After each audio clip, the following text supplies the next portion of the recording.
Hello everyone, আমি makeup artist Sumitra Manna. আজকে আমার একটা বিয়ের রিসেপশান ব্রাইড ছিল। তো আজকে আমার লোকেশান ছিল সলো। তো লোকেশানে পৌঁছে যাই, তখনও ব্রাইড এসে পৌঁছায়নি। তো প্রোডাক্টগুলো রেডি করে নিচ্ছিলাম। তারপর আমার ব্রাইড চলে আসে। তো ব্রাইডকে রেডি করতে বসিয়ে দিই। তারপর ওর থেকে জেনে নিচ্ছিলাম আজকেও আমার কাছ থেকে কেমন লুক চাইছে, তোমরা শুনে নাও। তুমি আমার কাছ থেকে কেমন লুক চাইছো? সিম্পলের উপর চাইছি, কিন্তু এলিগেন্ট লুক থাকবে, গর্জাস থাকবে। তোমরা শুনে নিলে তারপর ওর ফাইনাল লুকটা নিয়ে আসছি। তো আজকে আমার ব্রাইডের একটা ফাইনাল লুক তোমাদের সাথে ফুল লুকটা শেয়ার করছি। কেমন হয়েছে তোমরা অবশ্যই জানিও।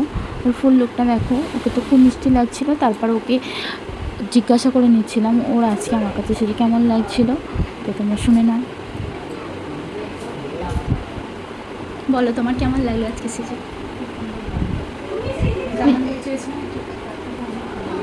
Thank you. বলো তোমার কেমন লাগলো, কেমন লাগছে আজকে? তো তোমরা শুনে নিলে। তো আজকের ভিডিওটা এই পর্যন্তই, টাটা।